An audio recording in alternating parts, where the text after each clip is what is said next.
পাড়ার দোকানে দাঁড়িয়েছিলাম মুদিখানার ফর্দ দিয়ে। একটি বছর 6-7 বাচ্চা এসে 5 টাকার একটা কয়েন দিয়ে বলল, দুটো ললিপপ দাও না কাকু।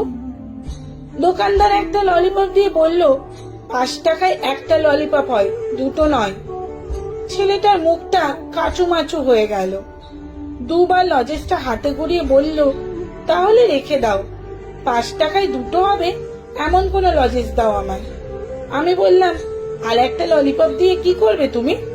পুচকে মিষ্টি করে বলল, আমার মা খাবে তো। আমি বললাম, ওহো, তুমি দুজনের জন্য লজেস কিনতে এসেছো?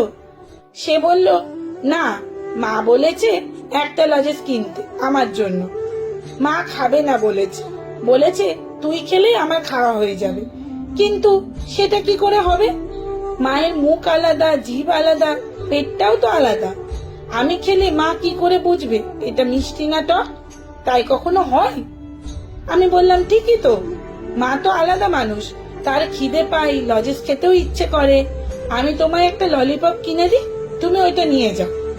সে ছেলে কিছুতেই রাজি নয়, গো ধরে দাঁড়িয়ে বলল, না লাগবে না, আমি আজকে অন্য লজেস নিয়ে যাই, আবার কাল 10 টাকা এনে দুটো ললিপপ কিনে নিয়ে যাব। আমি বললাম, বেশ, তোমার টাকায় তুমি মায়েরটা কেনো, আর আমি তো তোমার একটা আন্টি হই, তাই আমি একটা কিনে দিই তোমায়। একটু ভেবে বলল, না না, আমি নেব না। কি জেদ ওইটুকু ছেলের, কিছুতেই নিল না। অবশ্য আত্মসম্মান বোধটা থাকা ভালো। দুটো অরেঞ্জ লজেস নিয়ে লাফাতে লাফাতে চলল পুচকে। আমি ওটুকু ছেলের আদো আদো ভাবনার দর্শন দেখে থমকে গেলাম।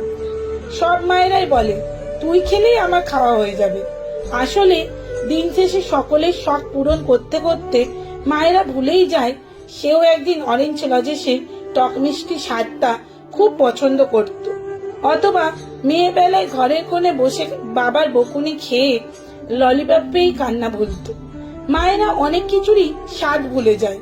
কষা মাংস মায়েরা খুন্তি করে তুলে ফু দিয়ে স্বামী সন্তানকে দিলেও কখনো নিজের খাওয়া হয়ে ওঠে না। পুচকে কি সুন্দর করে বলল, মায়ের মুখ আলাদা, জিভ আলাদা, পেটটাও তো আলাদা। তাই আমি খেলে কি করে মায়ের পেট ভরবে? কত কম বয়সে মাকে আলাদা করে সম্মান করার কথাটা বুঝে গেছে। ওর মা হয়তো বলবে, তুই এখন একটা খা, বিকেলে আর একটা লজেস খাস।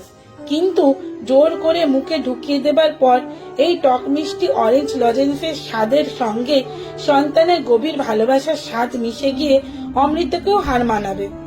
আমি নিশ্চিত, গোটা সংসারের দায়িত্ব যার ওপরে, তার এটুকু সম্মান, এটুকু আদর বোধহয় প্রাপ্য। কলমে অর্পিতা সরকার, পাঠে অঞ্জলি ঘোষ। লেখাটি কেমন লাগলো অবশ্যই কমেন্টে জানাতে কিন্তু একদমই ভুলবেন না।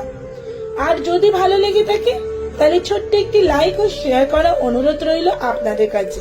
আর হ্যাঁ, ভিডিওটি কে কোথা থেকে দেখছেন সেটাও কিন্তু কমেন্টে জানাতে একদমই ভুলবেন না।